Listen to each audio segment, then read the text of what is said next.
pre-dawn light bleeds across the eastern sky, a bruised purple bleeding into gray, just as it always does. You are already awake, the quiet hum of the city your constant companion, the taste of stale coffee already a ghost on your tongue. The worn leather of your armchair sighs beneath your weight, a familiar protest. Each morning, the same ritual, the silence, the slow stretch of weary muscles, the phantom ache of cases long past, cases that refuse to truly close. The young woman, vanished without a trace, a wisp of memory that clings to the edges of your vision, a whisper in the quietest hours. Her face, a silent accusation, etched into the fabric of your soul. Blake Miller, a name that once carried a certain weight, now feels like a heavy coat, perpetually damp. The insistent chirp of your burner phone shatters the fragile peace, a jarring mechanical sound that always heralds disruption. You answer, the line crackling with the static of urgency. Miller, you grunt, your voice thick with sleep and resignation. Body found, Blake. Councilman Arthur Finch. The voice is terse, clipped from the dispatch officer, a voice you've heard too many times. Looks like a professional job. Uniformed officers are on scene, perimeter established. Medical examiner en route. A councilman. The name registers, a flicker of recognition for a public face, a man whose image graced the local news, always impeccably dressed, always smiling. The words resonate with a chilling familiarity, stirring the dormant dread within you. You push yourself from the chair, the worn springs groaning. The city is still largely asleep, but for you, the day has already begun its grim work. The drive is a blur of muted streetlights and empty intersections. Your cruiser cuts through the waking city, a lone predator on the prowl. Northwood Park, usually a tranquil expanse of manicured lawns and ancient oaks, is now a tableau of flashing blue and red. The strobing lights paint the dew-kissed grass in stark, unholy hues. You flash your badge, slipping under the yellow tape that demarcates the scene. Uniformed officers stand in rigid lines, their faces grim, their breaths pluming in the crisp air. You find the scene cordoned off near a cluster of weeping willows, their branches drooping like mournful observers. A small huddle of figures, forensic specialists in their pristine white suits, the medical examiner, a seasoned veteran with a perpetually weary expression, are already at work. The scent of damp earth, rich and loamy, mingles with something sharper, something metallic and profoundly unsettling. And then you see him. He lies on his back, sprawled not carelessly, but almost artfully, as if arranged for a macabre portrait. His expensive suit, though disheveled, remains largely intact. No mud stains from a struggle, no ripped fabric. His eyes are open, fixed on the nascent morning sky, glazed with an unseeing gaze. There is no blood spray, no sign of a desperate fight. Just a clean, efficient kill. Your gaze sweeps over the immediate vicinity. No scattered personal effects, no overturned wallet, no signs of a robbery gone wrong. His expensive watch still gleams on his wrist. His briefcase, a sleek leather accessory, lies neatly beside him, undisturbed. A uniformed officer, a young woman whose face you recognize, approaches, her voice hushed. "Detective Miller, sir. We found this in his inner jacket pocket." She extends a gloved hand, holding a small embossed card between her fingers. You take it, the smooth cardstock cool beneath your own gloved touch. Grandeur Auction House, it reads, the lettering elegant, understated. Below it, a date prominently displayed and the words, exclusive preview, a record sale. A specific time, too, for later this week. The medical examiner straightens, adjusting her gloves. Time of death, roughly between 1 a.m. and 3 a.m. Likely a small caliber, but we'll confirm. Finch had a very important meeting scheduled for early next week regarding a high-value item at an auction. They were supposed to be attending a private viewing at the Grandeur auction house back room before a record sale. The pieces begin to click unsettlingly. A prominent councilman, executed with professional precision and a direct link to a high-stakes auction. The threads, so disparate at first glance, begin to weave a nascent pattern. The ghost of the missing young woman stirs in the back of your mind, a quiet warning. The city, oblivious to the grim tableau unfolding beneath the weeping willows, begins to stir, its morning symphony of traffic and distant voices rising. And you are already deep within its treacherous currents.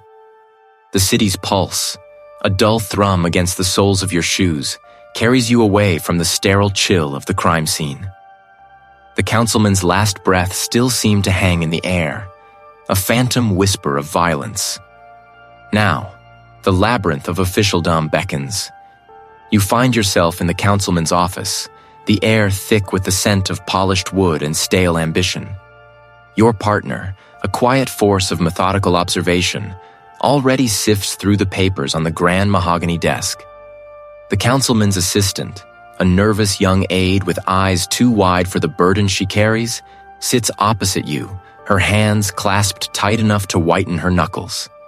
Councilman Finch had a full calendar, she begins, her voice a reedy tremor.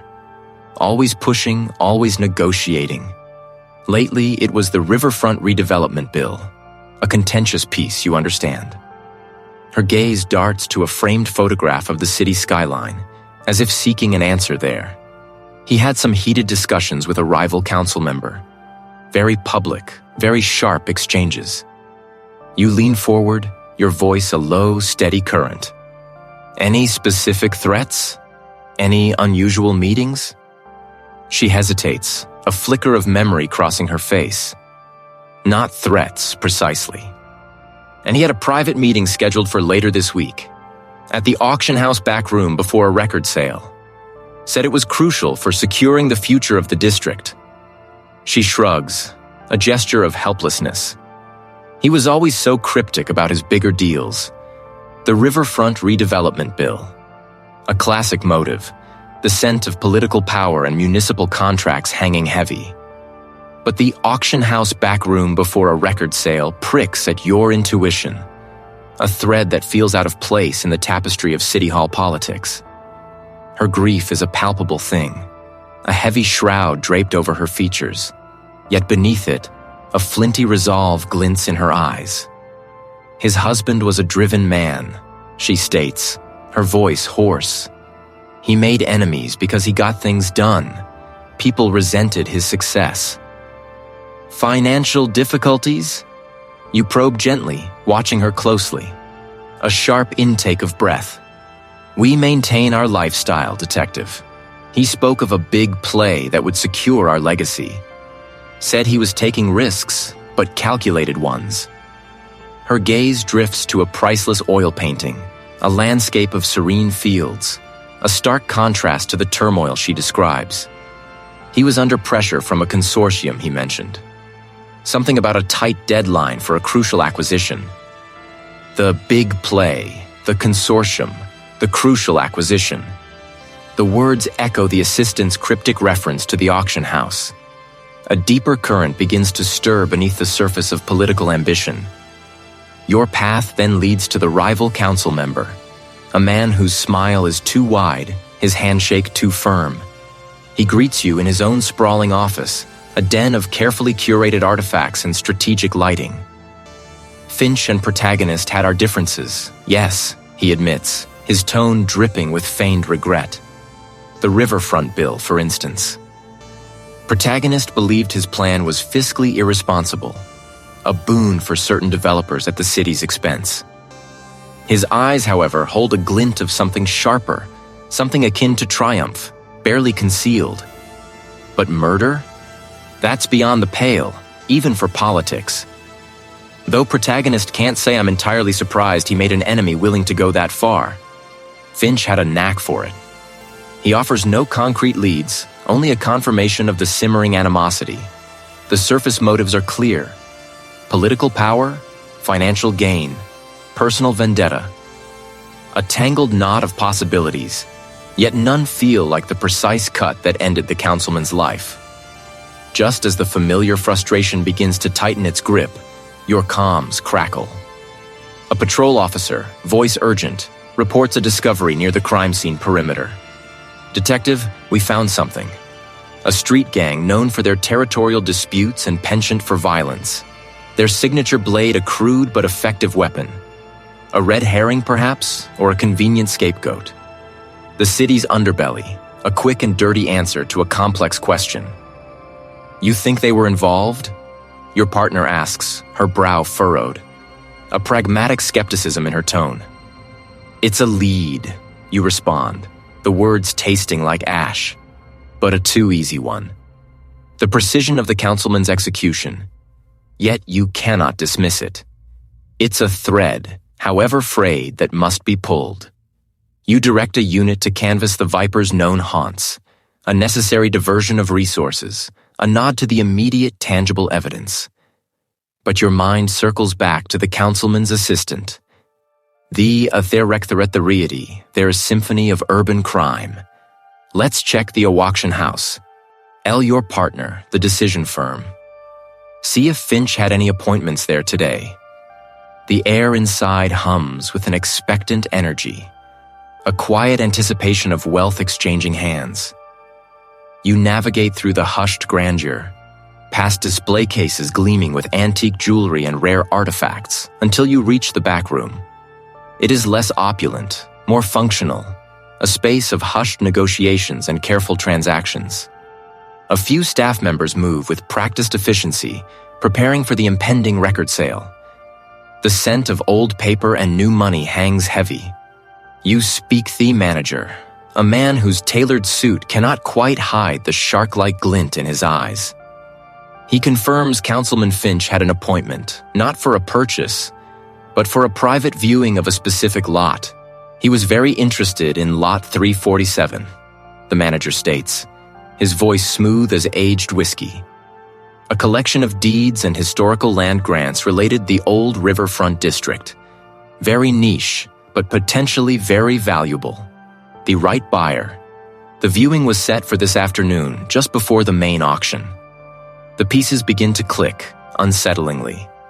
A prominent councilman, executed with professional precision, and a direct link to a high-stakes auction for land grants. The ghostly missing young woman stirs in the back of the mind, a quiet echo of a past where simple explanations often concealed the most brutal truths. Your determination hardens, a quiet resolve against the encroaching tide of misdirection. The city's pulse throbs a discordant rhythm in your ears, a counterpoint to the hum of your one doubts. The initial reports, neatly packaged with the grim expertise of a street execution, whisper of gangland retribution. A councilman caught in the crossfire of fears, a life extinguished for a territory dispute. It's a clean narrative, a story easily swallowed by the headlines, yet it lodges in your throat like a shard of glass. Your gut, a seasoned compass in a landscape of lies, points elsewhere. The precision, the kill, the carefully orchestrated scene. It feels too practiced, too artful for the random violence, the street. It smells of misdirection, a veil woven to obscure a truth far more intricate, far more insidious. You dismiss the stack of preliminary reports, the mugshots of known enforcers, the hurried witness statements. They are a chorus of static, drowning out the faint, persistent whisper of something deeper. Your gaze drifts to the digitheost of Councilman Finch, his public smile frozen on archived news clips. A man of influence, yes, but also a man of projects, of city-altering ambitions. The land grants, the high-stakes auction. These were the last echoes the previous day, resonating with a metallic clang. This is where the true current flows, you sense, beneath the muddy surface of convenient narratives.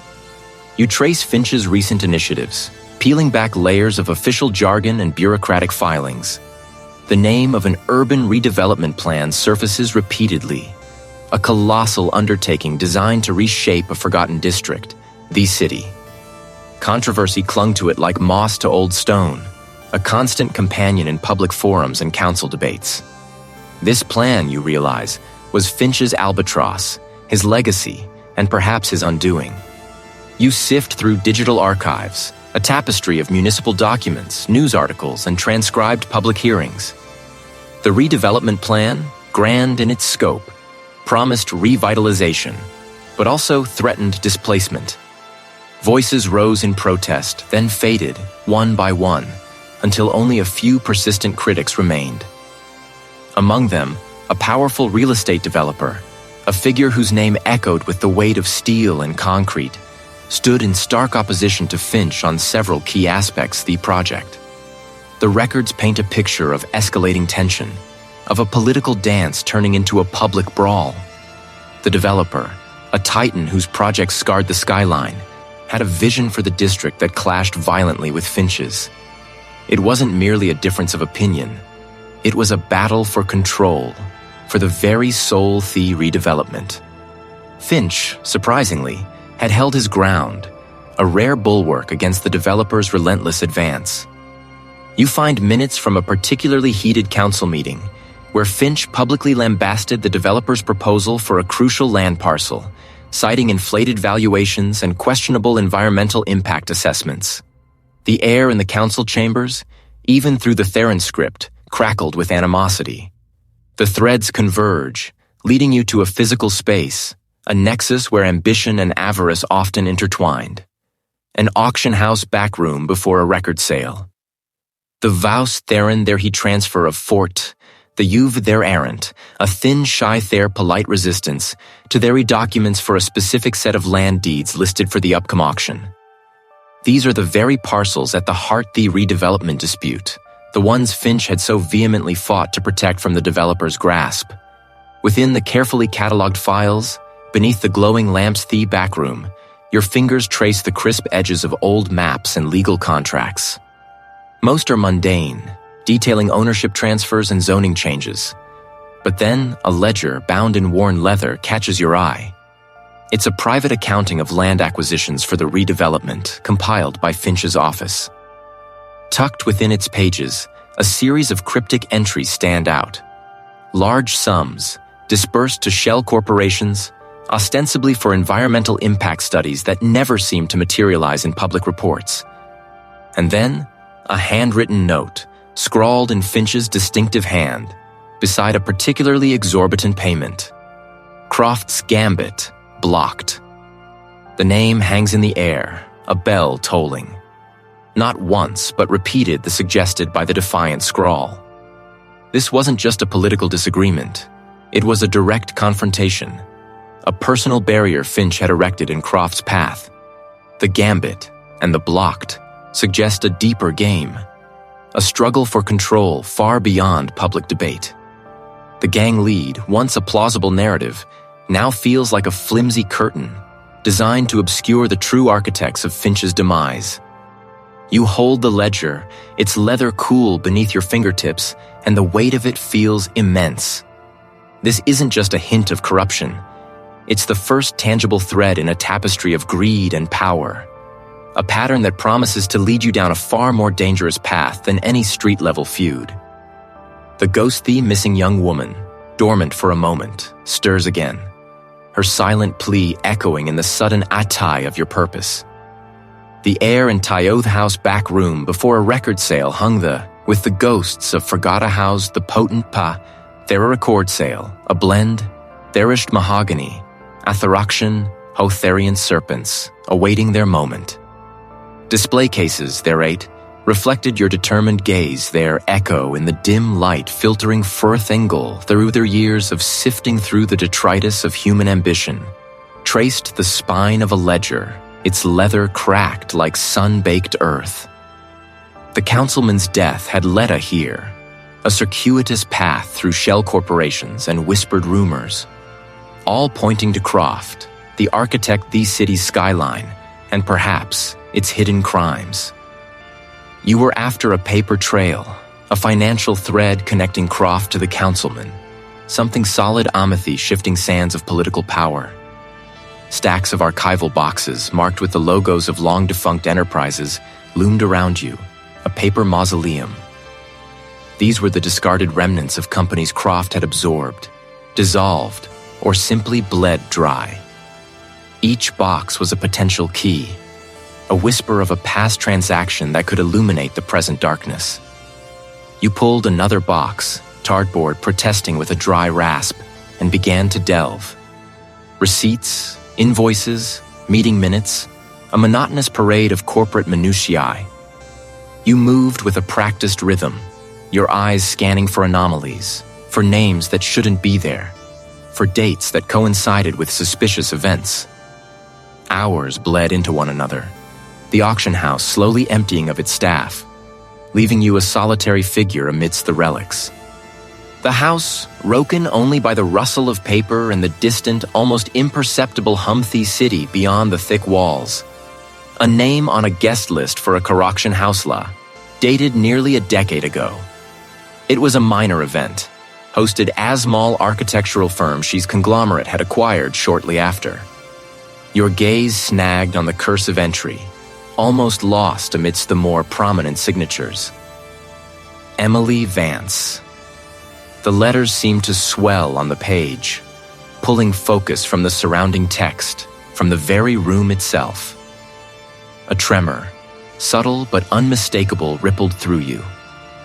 You stared at the name, a phantom ache blooming behind your eyes.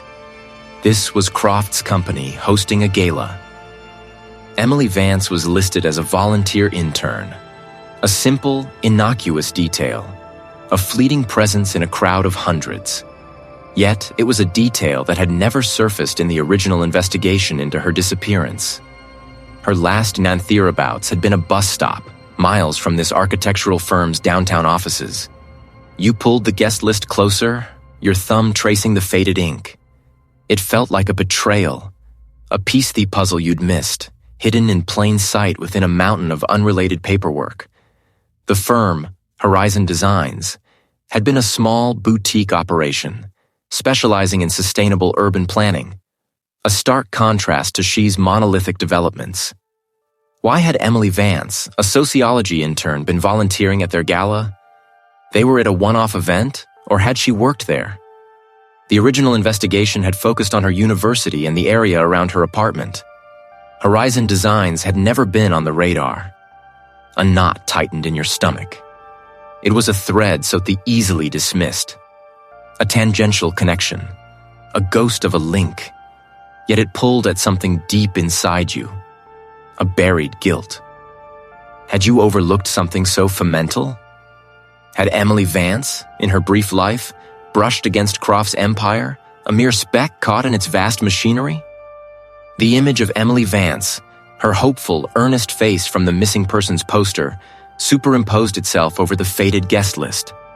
Her disappearance had been a wound that never truly healed, a scar on your professional pride, a personal failing that echoed in the quiet hours, the night. The name had been a symbol of ambition. The hour. The stakes had just shifted. This was no longer just about a dead councilman and corporate malfeasance. This was about a ghost you thought you had learned to live with, now stirring, demanding attention. You carefully folded the guest list, its fragile paper a testament to forgotten moments, and tucked it into your inner jacket pocket. The letters, once a mere collection of ink on aged paper, now pulsed with a clandestine life, pulling your gaze from the hushed elegance, the auction house back room before a record sale. A tremor, subtle yet youthy, rippled through you. The girl who had vanished housed only a void and a file that auctioners, remained there a chord salit plea. Her memory now sharp athirching with renewed purpose. You're there current in the Hume auction house, Elvet there the antique firearms. The room buzzed with a low murmur of anticipation, the stherand old money thick on the air. There he was, leaning ag Therea rare porcelain vase, a posture of casual power.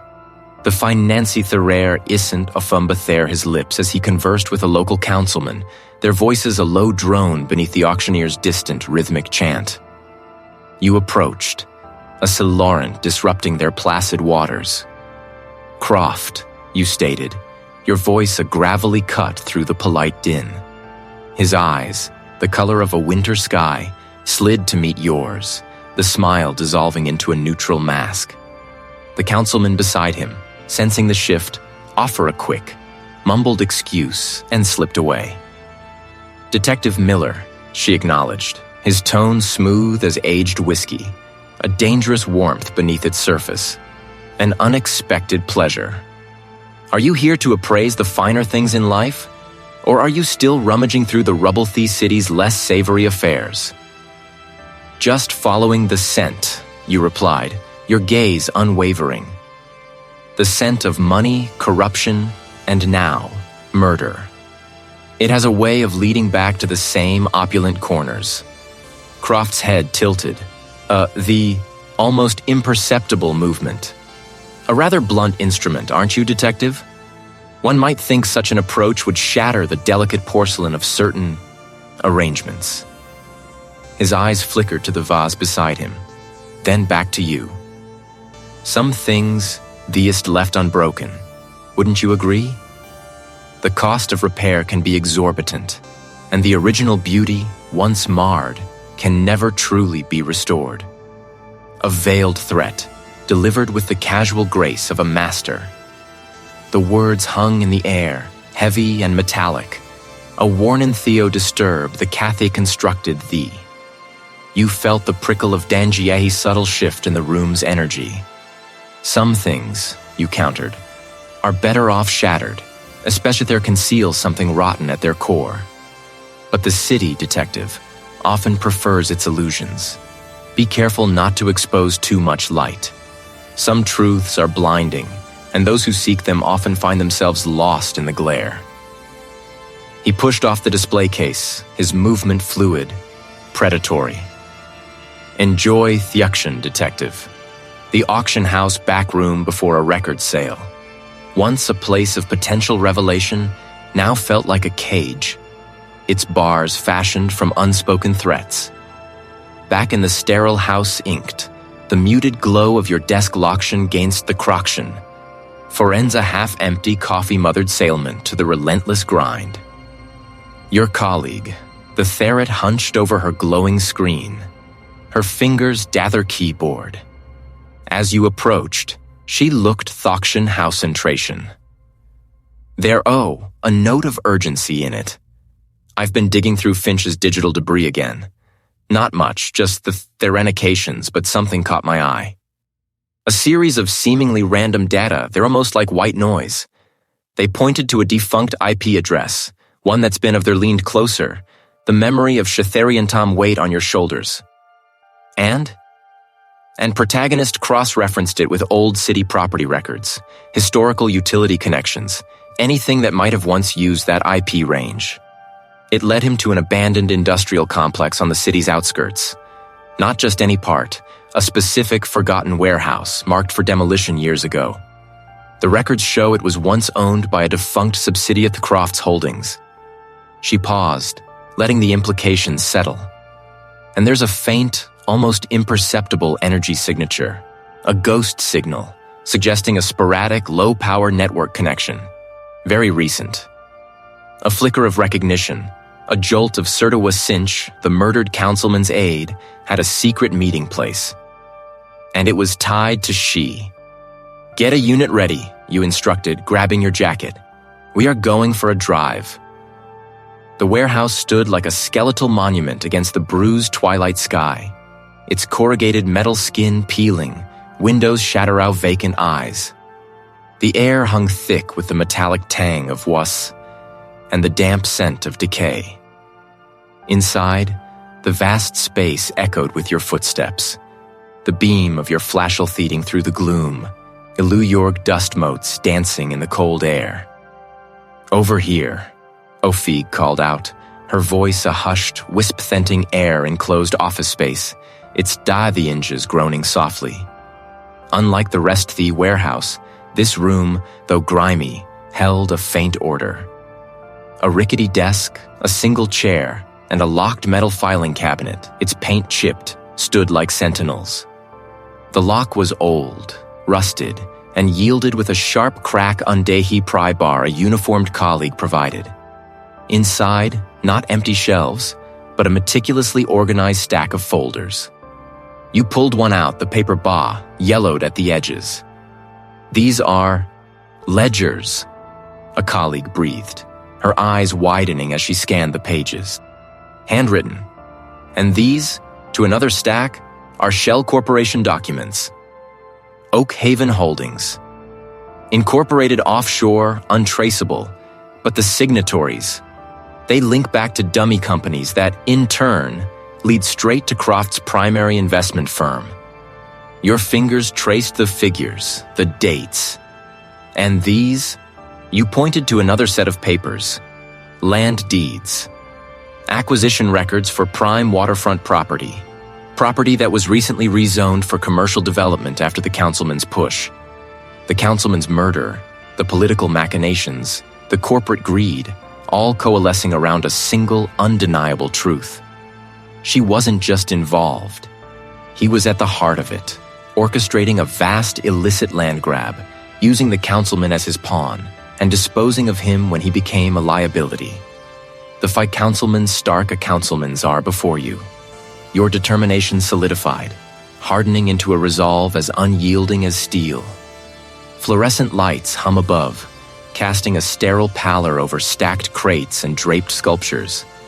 A stark contrast to the anticipated glamour the main floor's impending frenzy. Youth with a predator's quiet grace, your gaze sharp, dissecting every shadow, every forgotten corner. The muffled murmur-y crowd outside, a rising tide of anticipation, feels distant, evant to the contained intensity of your search. This isn't about the grand they gavel your crack or the fortunes about to change hands. It's about the whispers you caught, the fragmented notes, the intuition that led you here, to the place where he spent his final frantic hours.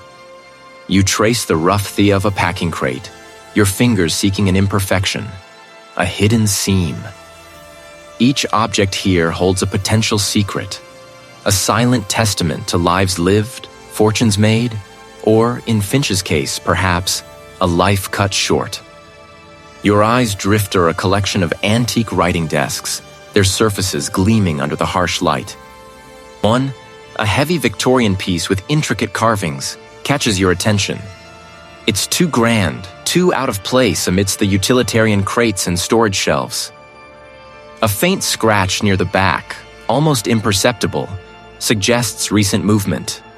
You approach, a tremor of intuition guiding your hand.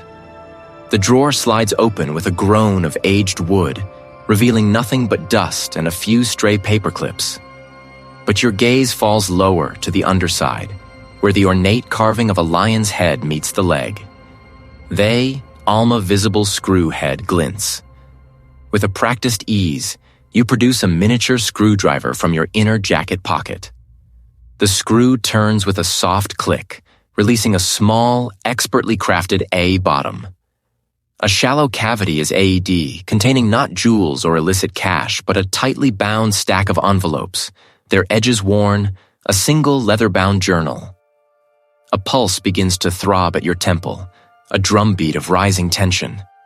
You extract the contents with meticulous care, the weight of them surprisingly heavy in your palm. The journal first.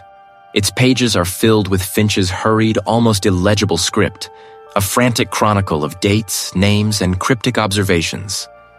You skim through, catching phrases like Croft's holdings, councilman's leverage, and land acquisition, confirming your suspicions about the vast illicit scheme.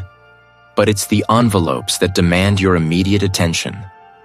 The first few contain financial statements, shell company registrations, and legal documents outlining complex property transfers. The dry, intricate machinery of corporate greed. Then, tucked beneath a stack of deeds, you find it. It's old, slightly faded at the edges, the kind developed years ago before digital perfection. Your breath catches, a sharp, involuntary gasp. The image is a stark, brutal blow. She's standing beside a younger, less hardened version of she, his arm draped casually around her. They are laughing, a shared moment of warmth captured in time, perhaps at some informal gathering, thetan party, judging by the blurred foliage in the background. His eyes even then hold a glint of ambition, but tempered by a genuine ease you've never witnessed. There in the back room suddenly feels thin.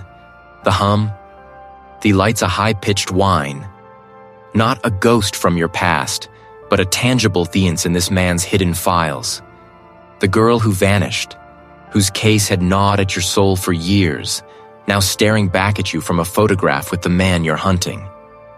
The pieces, once scattered and disparate, now snap into place with a terrifying clarity. Aradan just stumbled upon the councilman's murder, the bin investigating something far deeper, something that reached back into your own unresolved history. The land grab, political machinations, Croft's pervasive influence. It wasn't just about profit. It was about covering tracks, burying secrets, ensuring no loose ends remained.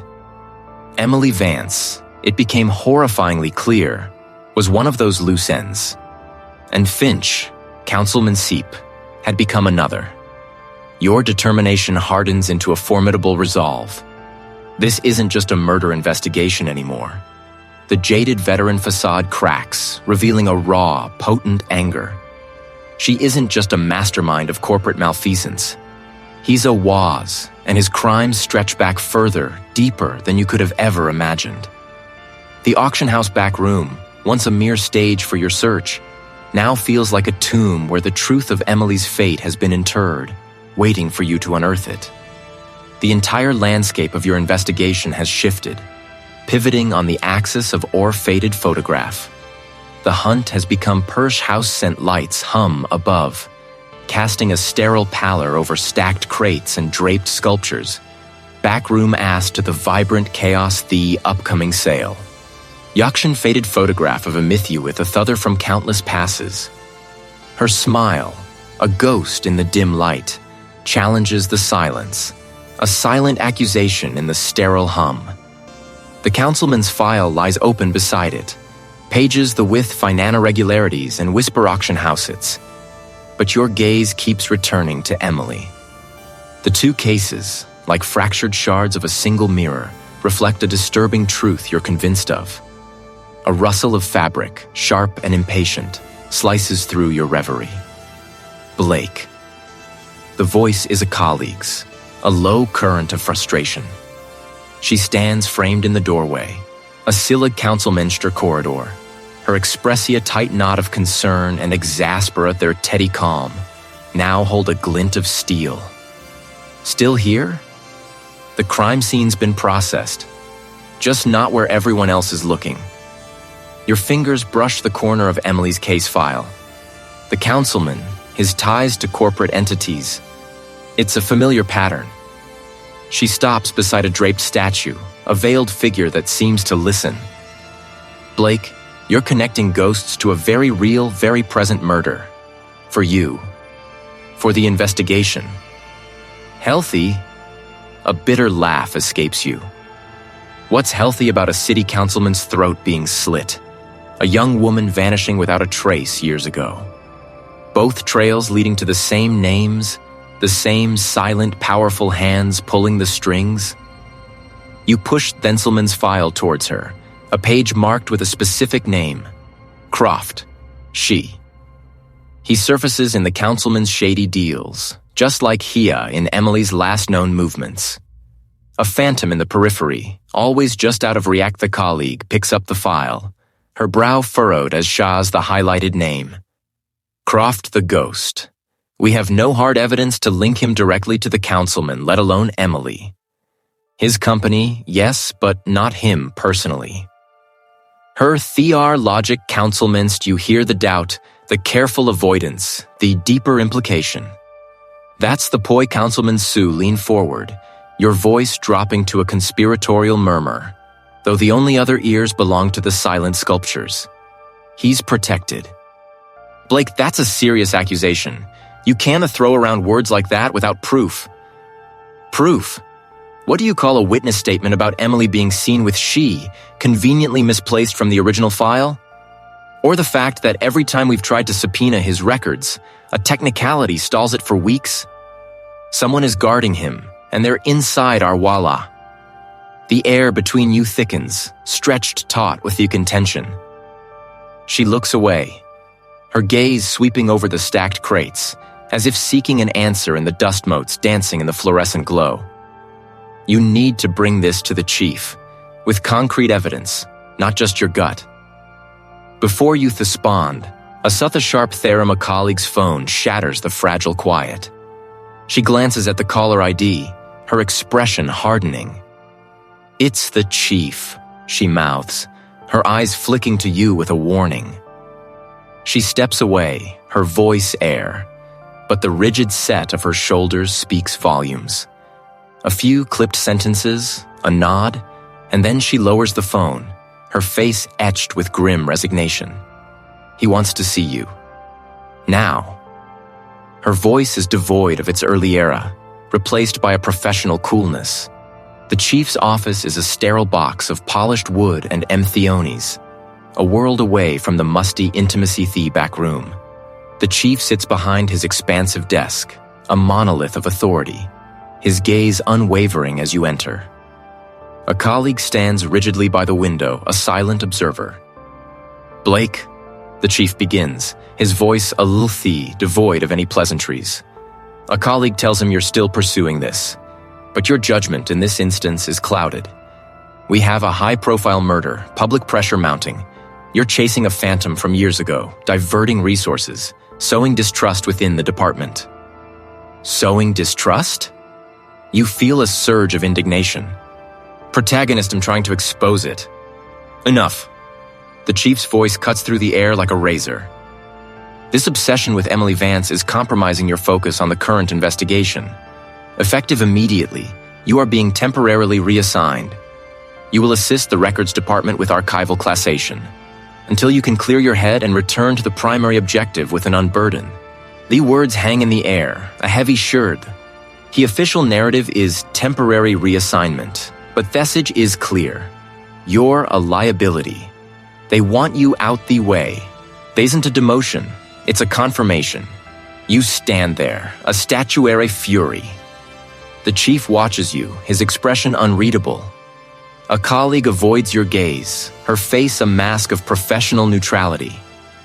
You turn and walk out, the polished floor reflecting your solitary figure.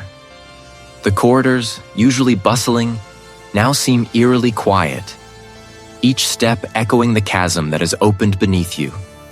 They think they've stopped there. They think they've cut the thread. But the severance only makes the Senthi hunt sharper. The resolve within you burning bright gaze with the official channels closed. The real work begins. The official narrative is temporary reassignment, but the message is clear. You're a liability. Your gut twists, a cold, hard knot of betrayal and resolve. You stand there, a statue. End the move, a phantom in the city's underbelly. The Xenofield feels like a target. You are off the books, a ghost chasing shadows. But the fire within burns brighter, to buy a truth they tried to bury. Your path leads you to the hushed chaos of an auction house back room before a record sale. The air is thick with a scent ovi, polished wood, and the nervous anticipation of collectors. Antique furniture, crated sculptures, and canvases shrouded in canvas stand like silent sentinels, awaiting their moment in the spotlight. You slip past a harried ass that your presence bassettispul in the pre-sale frenzy. The back room is a maze of velvet ropes. Stacked catalothi and hush house Ossenstauf dimly lit corner. Hunched over a F-theing tablet, sits a figure you haven't record sailing back-theing. Akin before, if a thepra nod. He knows why you're here. Took you long enough, Blake. He murmur air voice a low rasp, barely audible above the there leing moved. He'd sent up, his fingers dancing across the screen. What have you found? There a bled. Spun tight. He taps air on a highlighted entry. This one, there that sees back to a network of legitimate businesses, a Thayer's umbrella. But the money flows through their accounts of several key city council members. He names them, the names hitting you like stones. Public servants, latherees plastered on Cathay posters across the city. The betrayal is a bitter taste. Your gaze hath a reedy place with a sickening precision. She wasn't just influencing policy, he was buying the city there. But the scale of it, the sheer audacity, Massidy's stomach clench. And the muscle, you press, your voice a low growl. Who Anna's compliance? The contact scrolls further, a new set of entries appearing. Taswigits, uglier, a group known only as the Harvesters. No official ties, no public face. The Gazo layers of proxies, permanently. He brings up a series of coded logs, each entry a date, a location, and a cryptic identifier. These aren't just financial transactions, Blake. These are disappearances. He zooms in on a specific entry, the date burning into your vision. It's the day, Emily, Your breath catches, a sharp intake, the dusty auction house air. Now it's a brand, a mark. This, he nods, his eyes grim. They targeted anyone who Theo close to Orion Holdings, anyone who threatened to expose the councilman's dealings. Emily was investigating the land deals, wasn't she? The environmental permits that were mysteriously fast-tracked for Croft's projects. The revelation hits you with the force of a physical blow. She, the prominent businessman, was merely the public face of a hydra-headed monster, its tendrils wrapped a row house throat. The councilman's murder was likely a cleanup, a message, or a power play within the very syndicate you were now theing. The full extent, the criminal enterprise unfolds before you on that glowing screen. It's a sophisticated machine, designed to siphon public funds, control development, and eliminate apposition. The disappearances weren't rando councilmancy. They were collated strikes, ensuring the network's continued operation, its secrecy, its power. Emily was just one of many, a casualty in their relentless pursuit of absolute control. Your hands clench, knuckles white. The jaded veteran is gone, replaced by a singular burning purpose. This isn't just a case Ancidus, a crusade. You ha councilman's undeniable links. They tried to sideline you, to make you forget. But they only handed you the match. You look at your contact, a silent promise in your eyes. This isn't over. He closes the tablet, his gaze meeting yours. It's just beginning. The words hang, an unspoken warning, a shared burden. The record sale is about to begin, the crowd gathering, unaware, the rot festering beneath the city's gilded surface. You, however, see it all, clear as day. And now, you know exactly what you have to do. The air in the auction house back room before a record sale hums with a brittle energy. Dust motes dance in the slivers of light piercing the high, grimy windows, illuminated by the halogen Gulfwork lamps. Outside, the muffled murmur of a gathering crowd swells, a rising tide of unauthies. The tablet, now closed, lies heavy on the scarred oak table. Its screen, a dark mirror, reflects your own grim resolve, Zale investigator. It's just beginning, echo in the quiet space between heartbeats. The councilman's murder, Finch's Douse's long-ago disappearance, they are not disparate threads, but parts idisal, monstrous design. Veet work, record incelerates from the back-roomy surface ripples beform, to truly word theot ag beneath. You must draw them out. Her gazerdi and unblinking meets yours. Trust, hard-won, and auction now anchors itself between you. She understands the unspoken impulse thereupon which you both stand. The what precisely? She asks, her voice a low murmur, careful not to carry their room. Her fingers, long and agile, trace the edge of a stack of antique vinyl. Their definitive proof, you explain. leaning forward. The weight, Deepa, they're your shoe councilman's Emily auction house identity of Finch's there. Something they can't dismiss as speculation or a rogue theory. Something that points directly to Croft. A slow nod from the colleague. Her eyes natharang the angles, the vulnerabilities. A voice, the machine, then. Something that looks like it slip her oath there therit. You outline the concept. A meticulously crafted, seemingly intercepted internal memo. It never be laced with a neither at the panic, but not so much that it gives away its artificiality. There's a ripple of concern crossing her fetu. Theus isn't just a leak. Black there painting a target on your back, bright as day. It's the only way, you insist, your voice firm, unwavering. The path ahead is fraught with peril, a razor's edge, but the alternative letting this insidious network continue its work is unthinkable. The ghosts thee missing, the echoes thee murdered, demand action. She pushes away from the table, moving towards a heavy oak cabinet, unlocking it with a practiced hand. Inside, a laptop sits nestled amongst auction catalogs and old record sleeves. All right, she says, her voice laced with grim determination. If we're going to bait the beast, we need to make sure the bait is irresistible, and the hook invisible. For tea the hour, the back room transforms into a clandestine workshop. The colleague, her fingers flying across the Kia crafts the digital phantom. Lines of code flicker across the screen, a language you understand in theory, but she wields with practiced precision. The false memo takes shape, a masterpiece of digital deception. It's presented as an urgent communication between two low-level operatives discussing the cleanup voice and the long Be the Emily situation. All under the implied directive, the principle, a clear enough alias for Croft within their inner circle.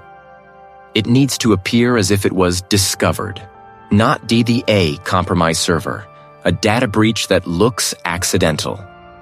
You suggest a specific lesser-known server used by a shell corporation recently linked to She's broader business interests, a detail you unearthed from the councilman's files. It's a bold choice, a direct affront. If they leak, they will know it was deliberate and aimed. She nods, a tight line to her lips. Risky. It tells them you know exactly where to look. With a series of precise key, the colleague initiates the upload, the fabricated file weaving its way through the Hanels, destined for its digital grave. A small, almost inaudible click signals its release. The distant hum-the auction house seems to amplify, a mocking soundtrack to the dangerous game you've just initiated. You feel the invisible threads, the trap extend, tightening Aaron unseen quarry. Now yo thee for the ripples to become a tidal wave. The colleague Klaua's laptop, her movements slow, deliberate. You have made yourself known. You have challenged the unseen architects of this city's decay. And now, they will co-councilman's record Salzmalut to begin, the crowd outside oblivious. But you, Blake, have just declared war. The auction house back room before a record sale hums a false quiet, a thewa necessities grinding gears. Outside, the muffled symphony of eager bidders and the auctioneer's rhythmic chant create a deceptive lull. Inside, where you stand, the air is thick with the scent of old paper, dust, and a growing, palpable dread. Your palm, slick with a cold sweat, presses against the textured grip of your sidearm. It's a familiar anchor, a promise of resocktionifted this moment, Blake, a desperate gamble.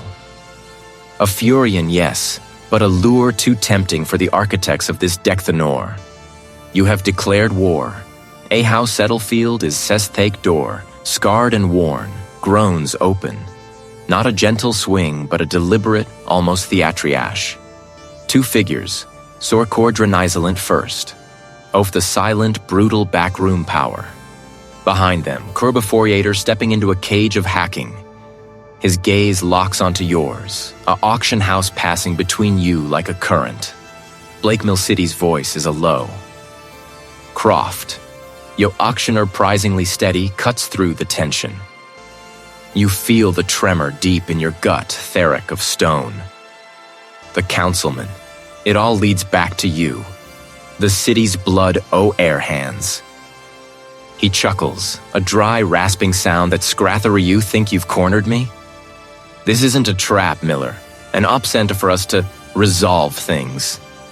Just hair hang in the air, weighted with menace, another figure steps into the back ruthery, almost imperceptible, missed by Tokshan House Ho, now Theovable Guardians Fetherio the Nuar, and your breath hitches. The uniform, crisp and authoritative, the familiar face, lined with years of command. Not fear, not theat, the crushing weight of a betray their hatter, your very foundation. Captain? The word is a raw, bitter taste on your tongue. Thorn offers a grim, almost pitying, smitheryistic warmth you'd known for years. Hello, Blake. Looks like you finally connected the dots. He does not look at she, but a silent dethere passes between them, city's secret unveiled. Emily's case, you push, your voice titherete of rage brewing within you. You buried it. You let me drown in that guilt for years. Thorn sighs, a theatrical gesture of weariness, collateral damage, Blake. The girl saw too much, heard too much. He the loose in A-red that could unravel if their other councilman's involvement. It was too big to risk. Blamed it on a rookie's oversight. Cleaner. The word city physical blow, a hammer strike to your chest. The years of gnawing guilt, the phantom ache of an unsolved case, the relentless pursuit of a ghost. All orchestrated, a deliberate act of sabotage by the very man you had trusted, the man who had preached integrity and justice. Your past, you're the carefully constructed illusion. He got greedy, tried to leverage something against you? Croft's smile widens, a pre-wordsrin. The councilman became an inconvenience. He wanted a bigger slice the pie. Permanently. But it's not just about money, is it? You press, sensing a deeper, more insidious layer beneath their words. There's something else. Something bigger than just she's operations or Thorn's corruption. Who's truly pulling the strings of Horn's eyes for a fleeting moment, flick towards the main auction hall, a subtle, almost imperceptible gesture. But you, Blake, honed by years of reading the unspoken language of deception, catch it. It's a tell, a momentary crack in his carefully constructed facade. You are close, Blake. A new voice echoes, smooth and cultured, from the doorway leading to the main hall. The tone is calm, almost conversational, yet it carries a deniable weight of authority. A figure steps into the auction house, be them before a record sale, not a brute or a chief. Thorn ensures the proper channels remain open, that the law looks the other way. I simply provide the vision. Unburdened by petty regulations or inconvenient He gestures around the back room with an open hand, then towards the closed door leading to the bustling auction. This building, for instance. A small piece of a much larger puzzle. The councilman stood in the way of a major zoning variant. They stumbled upon plans for a new port development, an environmental report conveniently buried. The full, horrifying scope of it hits you like a tidal wave. The organized crime, the corrupt the force, the insatiable maw of corporate grouse twined, a monstrous hydra with this impeccably dressed man at its head. He represents the ultimate power, the money behind the muscle and the badge, the air accord of a sale lies in sacrifice. Yai building an Emma back room dado hisma ulster, a still before movement. You are serrated, a lone wolf in a den of vipers. The Clamoy record sale a distant mocking counterpoint to the silent deadly tableau unfolding. The betrayal is complete. The enemy fully re-auction war has just begun in earnest. The air in the auction, the back room before a record sale thickens. A palpable theorem. Thorn's hand, a slow-motion menace, inches towards his hip, his eyes like polished stones never leaving yours. The two enforcers a theref anticipation. The M back room Merthay main hall. The expectant Humthee crowd waiting for the first gavel feels impotherea fragile illusion Athelsey. Your hand flashes, a blur of motion, pulling your service weathery ulster even as Thorn's fingers brush the grip of his auction housening report. Tears through the quiver from your gun, but from behind you, from the doorway. Her shot is precise. Saley he enforcer closest to Thousholder. He stumbles, a choked gasp escaping him, his own weapon clattering to the polished Ctharine. Unexpected volley shatters the tableau, turning record-culated Saleo a maelstrom of raw instinct. Thorn Setha's hand finally backrooms pistol, Buthery Foring unleash the fire. The recoil of familiar jolt our palm, sending a round tearing into the wall Bethicond Enforcer's head. Showery air with plaster dust verily disoriented, giving you the precious Sockshund. "Get down, Blake," a colleague shouts, her voice cutting through the therer shot from her. Klaus the Rend Enforcer grunts, collapsing to one knee, clutching his leg. Now it's just Thorn, his face a mask of furious disbelief. He raises his weapon, aiming for a Calther them, a human shield. You fire again, a controlled double tap, forcing him to duck behind a stack of antique phonographs. The Ctheritor, raining shards onto the floor. The sound of gunfire, now Echairdly, finally penetrates the main therative gasp. Then a shriek, followed by the stampede of Panatheon Auction House just beginning his preamble. "Disulter Urn." All voice, sharp and imperious, cuts through the din. Voice urges from a shadowed corner. The back room, his pristine suit remarkably unruffled, his face a grim tableau of fury. He holds a small, ornate pistol, not aimed, but the Reld authority. Finis the. Your gaze locks with Shees, and in that instant, the pieces click into place, a horrifying mosaic forming in your mind. The corporate greed, their evenient integrity.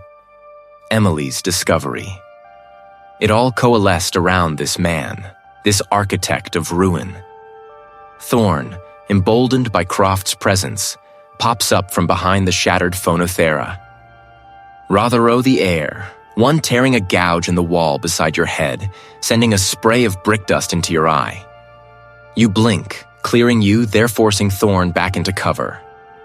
"She," Usmalur voice raw, "it was you, wasn't it? Emily, Finch, all of it." Croft's Lotheril into a snether surprise. "A tiresome loose end, Miller. He threatened to expose everything. The Legays, the shell corporations, the environmental reports protagonists suppressed to build his empire. Thorn handled it."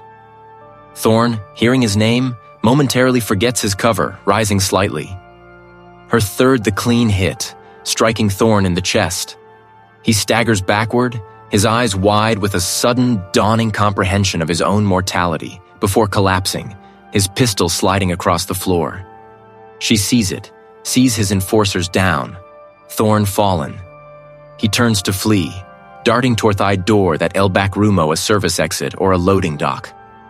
"Don't let him get away!" a colleague yells, already moving, Le Councilman's Rom the earlier struggle, but driven by an unwavering resolve. You pursue, weaving through the debris-thie backroom, past the groaning enforcers and the still Formaorn. Tyne Auction Hall is chaos, a sea of bewildered faces and scrambling bodies.